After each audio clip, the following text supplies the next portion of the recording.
It's a hard pill to swallow when the promises made to your people were baseless and hollow. When you're guilty before you see trial, you can't commute these sentences because every day is death row.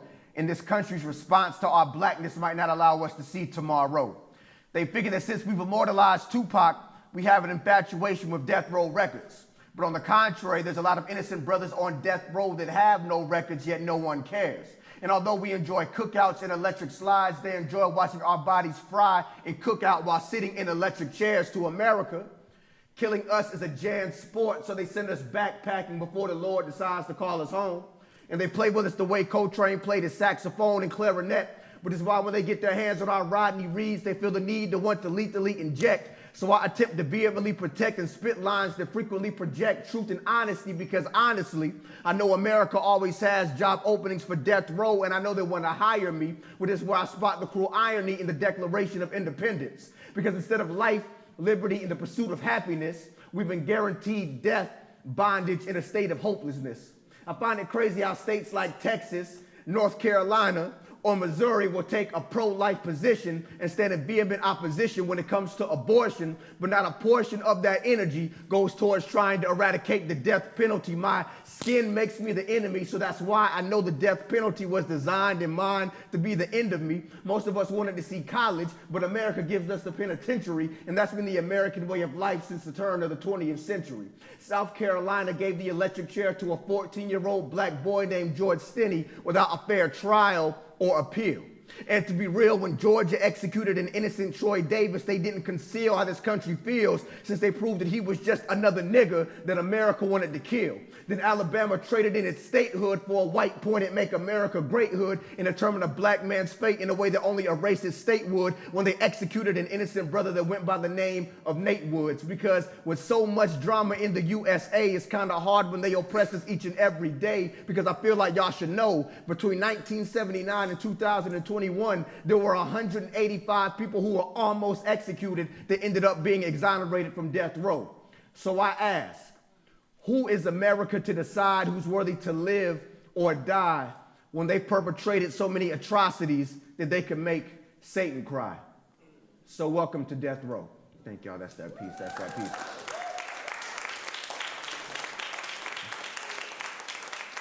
And for this last piece, when I first started to perform it, I would wear a jumpsuit. It says I am Billy Allen, and free Billy. I was personifying for real.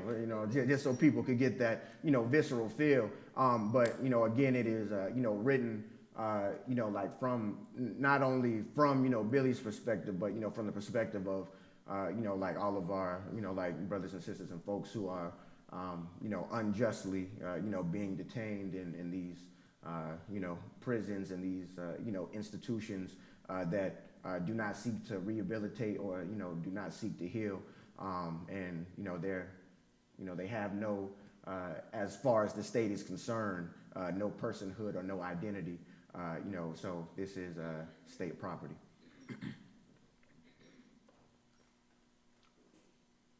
I'm no longer deemed a human being, so what you're now seeing is state property, a 21st century commodity, a child of God made out to be a monstrosity.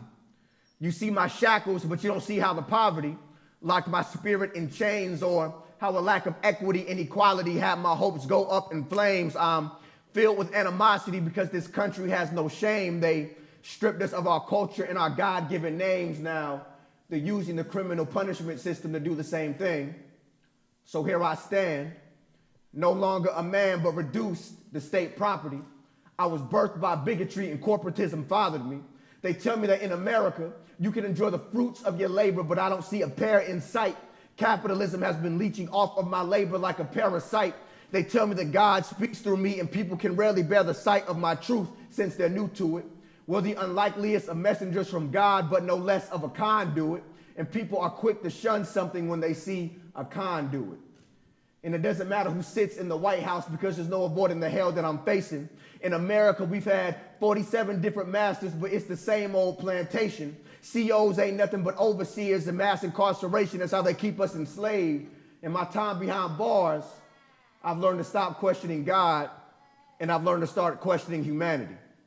They look past my eyes and don't see the man in me. Busting my fist against this stone wall just feels like insanity, and no one wants to empathize with the calamity while corporate America is running my life single-handedly. And if this were a game of chess, then our colonizers would be yelling check because they constantly have our black kings inmate. Now companies are getting checks to turn our black kings to inmates. They look at us and don't see people and consider us cons first. I'm not Chuck Taylor, but some might consider these words a converse. We're deemed as workhorses and free labor, getting paid pennies on the dollar, conceding so much paper. We might as well be considered as human fee waivers. Then they throw us things like tablets and phones, thinking that they're doing us a favor, when they're really just exploiting us and our families, bleeding us for our paper. So I'll tell you what to take to the Senate.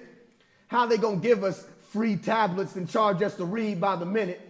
My entire life has been upended. People that look like me are more likely to be sent to the penitentiary and receive a death sentence, so I could care less if you're offended by my truth. We know that things like the death penalty have racist roots, but each part of our system ain't nothing more than poison fruit. Thank y'all. I'm Nick Corner. Thank you. We're going to go ahead and bring up the performer that is going to perform, which is Katara Parson. Now, Katara did not know about Kevin before I asked her to come and sing a song for him. And in this moment, and I spoke to her recently, and she started researching and learning about Kevin. And as he touched us, he definitely began to touch her. So I'm really interested in her performance tonight. Katara is a St. Louis-born singer, songwriter, and pianist, fusing soul, jazz, hip-hop, and classical into a genre-defining sound. She has performed the Black National Anthem at the historic inauguration of St. Louis's first Black woman mayor, Tashara Jones. Katara delivers powerhouse performances wherever she goes, one stage at a time. So please welcome Katara Parson to the stage.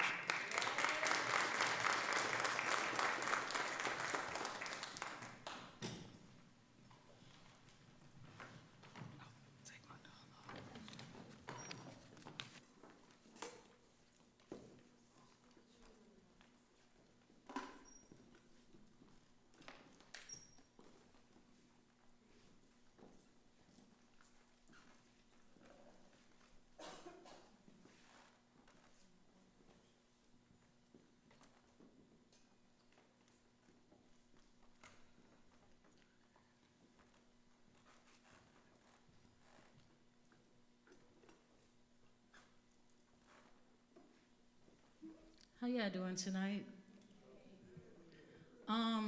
Yes, I'm honored to be here. Thank you, ML, the Missouri Justice Coalition. Thank you to the family for allowing me to learn about Kevin and his story. I looked up his books, and one thing that really hurt was that I tried to find his books everywhere online, and I couldn't find them. So I'm grateful to know that they are physically still here and present and being distributed to the people.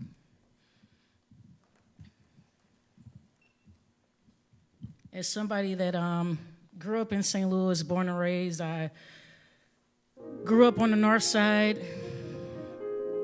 and I saw the police brutality every day. I grew up on Hamilton and Page. My whole family is from the north side, from the Wellston area.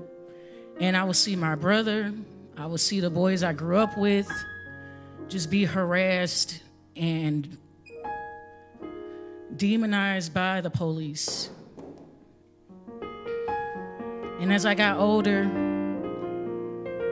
I just witnessed more injustice day by day in my own daily life as a Black woman, and then just witnessing again my family and friends being penalized for no reason.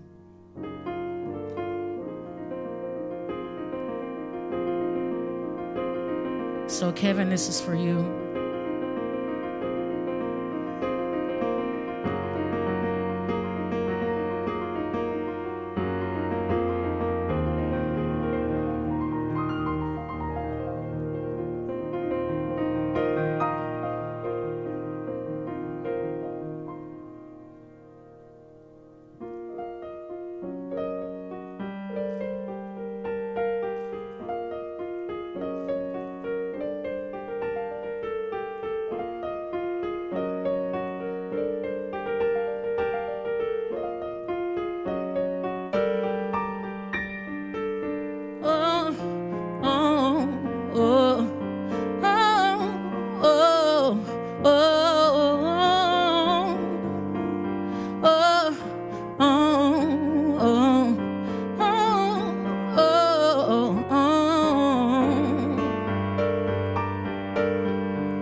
don't you dare speak on my reality.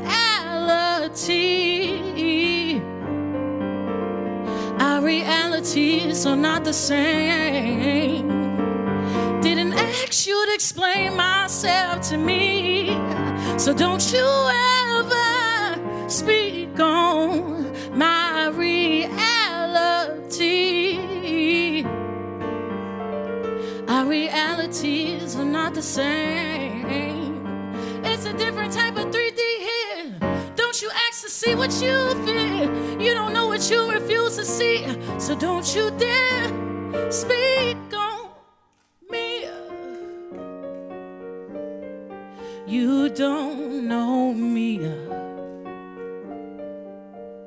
Kevin Johnson was a young black man with no second chance. His home became a still distorted man with badges and a bad plan, on a hunt for his blood. Let his baby brother go to glory. His story is a moral one of righteous rage, backplane, and allegory. Shot the one who let his brother pass that very day, and in his death they twisted his story. The pigs made him a martyr, wouldn't even let his daughter be a witness to her father's final breath. The attorney who led the slaughter, racist roots just as his father, couldn't get no satisfaction from Kevin's pain even in death. So don't you ever speak on my reality. Our realities are not the same. Didn't ask you to explain myself to me, so don't you ever speak on my reality. Our realities are not the same. It's a different type of 3D here. Don't you ask to see what you feel. You don't know what you refuse to see, so don't you ever speak on me. You don't know me. Oh, oh, oh, oh, oh, oh,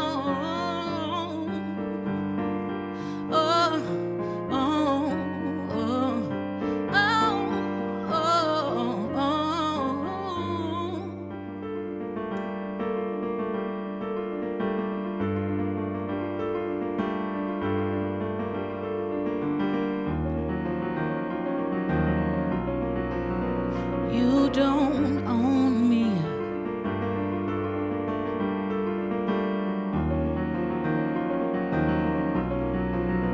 You don't own me.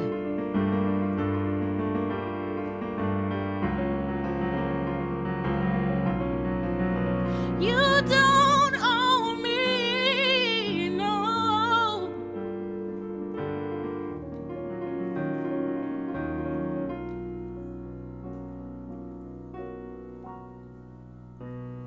He wrote down his truth about that moment in his youth where he brought justice to his hands and ended the cruelty.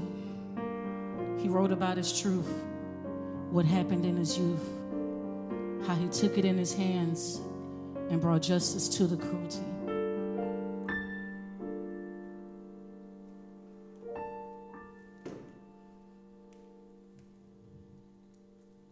Thank you.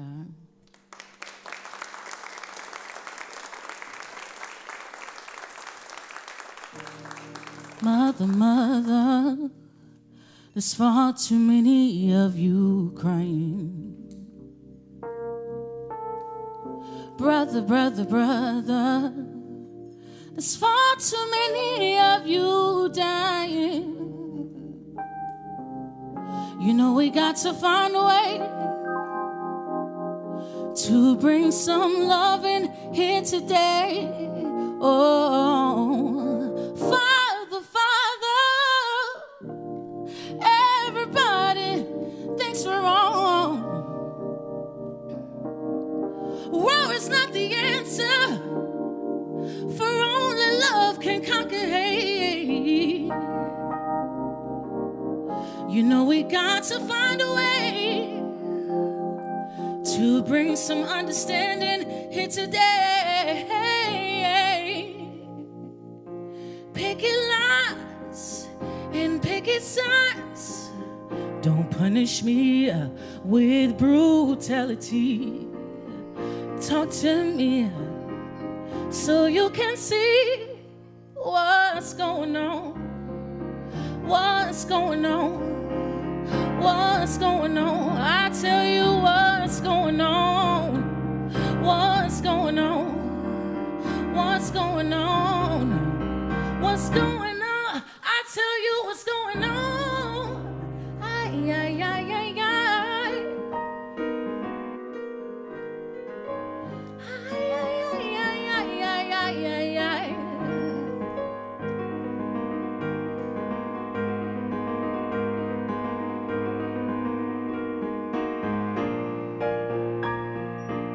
Mother, mother, everybody thinks we're wrong.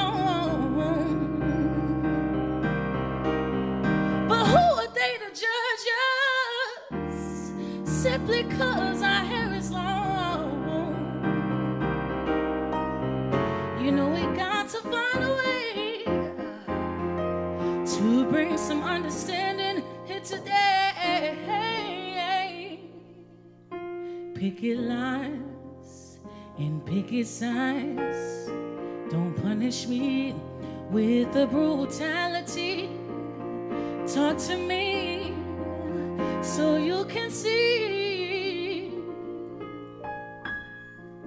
what's going on.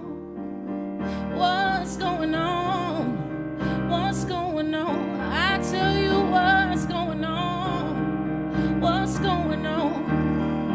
What's going on? What's going on? I tell you what's going on.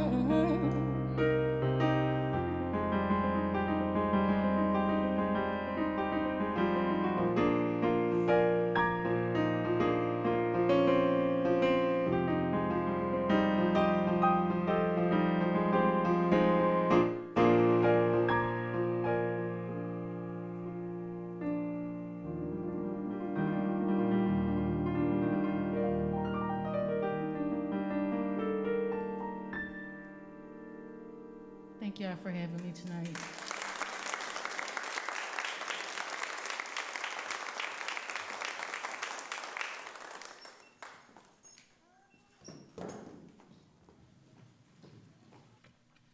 And he also touched Tracy T. Spirit Stanton, who was going to be performing one of his poems and also one of her own. Of course, I elicited Tracy last year to help me to honor Khalifa, and she did. She's an amazing poet and an amazing friend. And real quickly, a little bit of her bio. Tracy T. Spirit Stanton is an award-winning multidisciplinary international spoken word artist, cultural organizer, peacemaker, trainer, and certified well-being coach who primarily uses spoken word poetry to foster connections, spark hope, disrupt systems of oppression, and ignite change. And many of us in this room know who T-Spirit is, and that she does bring spirit wherever she goes. And, her connecting with Khalifa and his poetry has been something that I have been very thankful to witness. So we're going to all enjoy it tonight. So T-Spirit.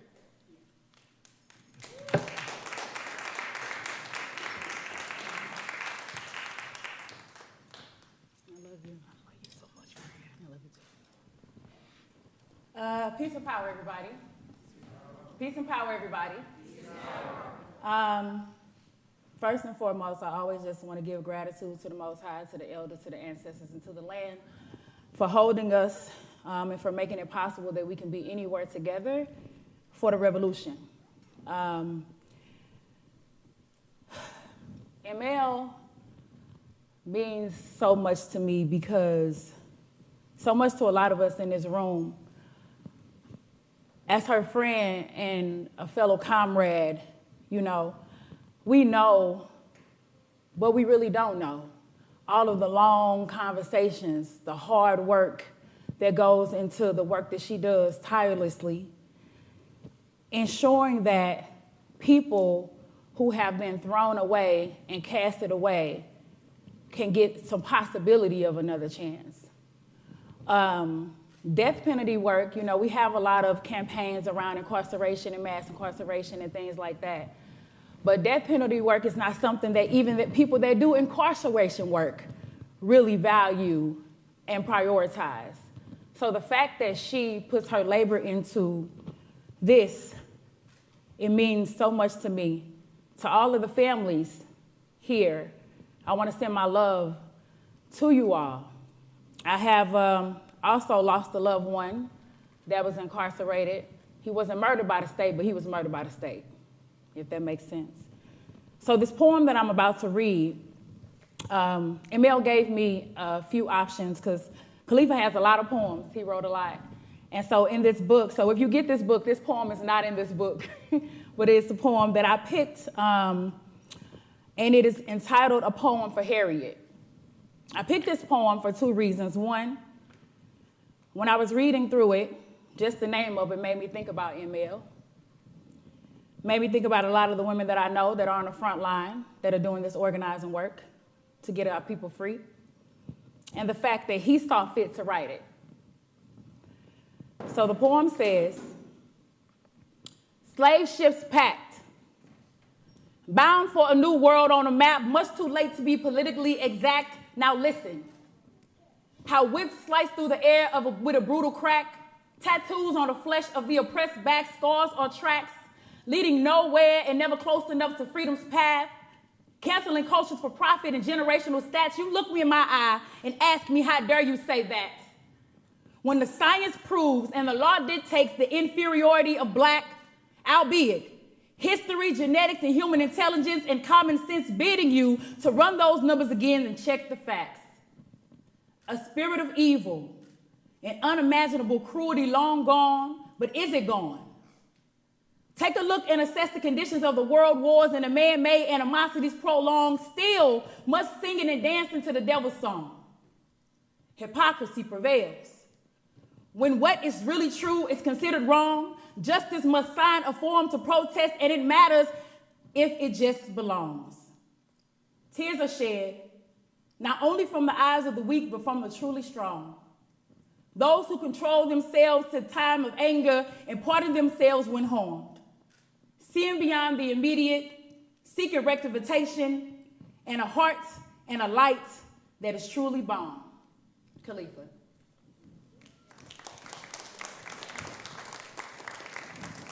So this poem I wrote it not too long ago, so bear with me. And it's called A Poem for Harriet too.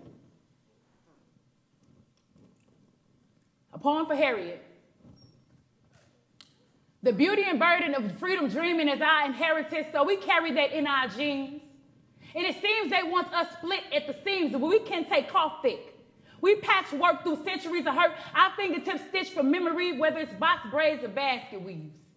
We speak tweed, airway, and hood slang into the ocean, because I know she remembers me. Swing low, sweet chariot.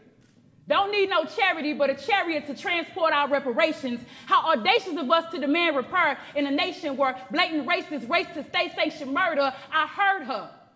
Harriet's murmur climaxed into a thunder. The eighth world wonder got to be a differently able black woman, and I know one.